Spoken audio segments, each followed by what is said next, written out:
Well, how you doing? Every time I hear the word Jeffrey, you go to the doctor. The Jeffery Power. Yeah, it's like just my mom calls me, I'm in trouble. I'd go by Jeff. So, but hey, I'm from Dallas, Texas. Me and my wife Cindy over there. I was diagnosed with pancreatic cancer in January of 2022. Feeling a little discomfort, like the gentleman was saying before. It's digestion. My wife, and she's like, you need to go to the doctor. She nagged me, so I went to the doctor. Told him what was going on. He ran some tests. Long story short, I ended up doing a CT scan, and I had a tumor on my pancreas. So doctors, they looked at everything, did a PET scan. Thank God it hadn't spread anywhere else. It was localized. They drew the diagram just like Dr. Evans did up there, showed us in layman's terms what was going on. And it was like a plan. We're going to get in there, we're going to give you some chemo, we're going to shrink it, and then we're going to cut it out, and you should be fine. You may need some chemo after the fact. So I'm like, okay, we got a plan. Somebody told me, my first guy diagnosed, they said, don't Google anything.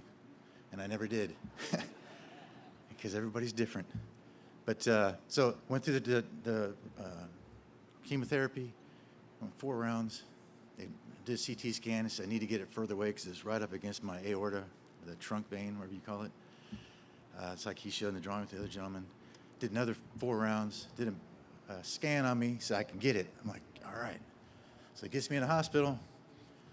Tells me my wife's going to be about a 3-hour surgery. About an hour and a half into it, they're calling her into the chapel. She thought I died. He got in there, opened me up, and it was too close. He couldn't get it. So I remember waking up in the recovery room and hearing the nurse talking to somebody on the phone. I said, yeah, they can't get it. They're going to have to give him some chemotherapy, or I don't know what they're going to do. I'm like, oh, my God. So they got me stitched up. They gave me radiation, a new kind of radiation, to try to shrink it some more, and some more chemotherapy. Long story short, in September, I go for my CT scan. Doctor, we go in there, we're sitting there, I'm like, okay, this is it, we're going to get this thing out. The guy looks at me and says, I can't get it. I'm like, what? I can't get it. I go, what am I going to do? Because you're going to get a second opinion.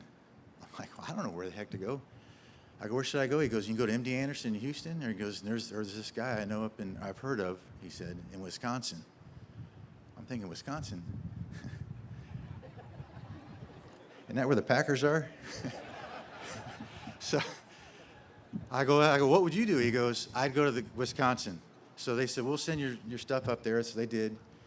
And, a lot of times you get calls from doctors and your phone rings and it says no caller ID on it. You got it's a nurse talking to you.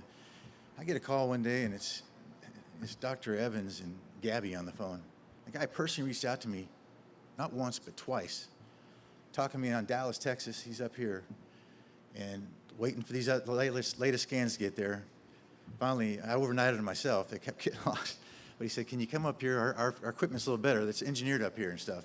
I'm thinking, when you want me there?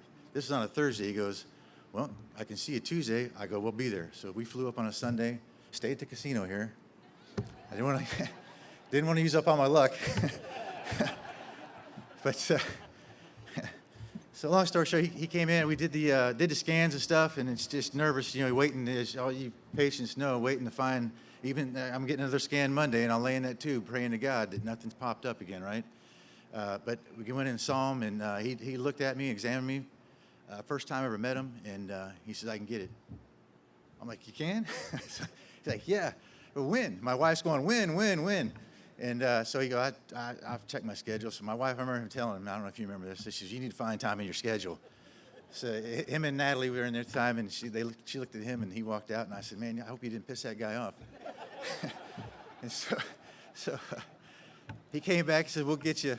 And we went home, Dallas, and came back up here, and I was in the hospital for he gave me a colonoscopy first. So then I was in the hospital about 12 days, and we got out, and we stayed up here. My poor wife stayed in a hotel over here for about 3 weeks, and we got back, I hugged him, and this guy's like, all you doctors, I look at the Hall of Fame up here. These guys ought to be in a Hall of Fame for doctors, because of what they're doing. But they saved my life. I appreciate you from the bottom of my heart. I always come back up here now. Dr. Camgar's working with me now. I'm on by the way, he got the tumor out. I had no margins. I was clean. I said, thank God. I got the best case scenario. He saved most of my pancreas for me. Didn't have to take a vein out of my neck. He just rerouted. The guy's great. time I untangle Christmas lights every year, I think about him. If he can do this, I can do this. so, you got to have patience, right? No pun intended. but anyway, I'm very grateful. And Dr. Camgar, they got me on one of these targeted therapy drugs that I'm on right now, a clinical study. So I get to see both of them Tuesday morning. So we comboed this trip. He told me about this foundation and stuff. I said, man, I'm coming out in August. I'm going to come at the same time. So thank you, Roger. Thank you so much for what you've done. I look forward to being a member of the family. I hope I'm here. I will be here 20 years from now, supporting this cause. So thank you all very much.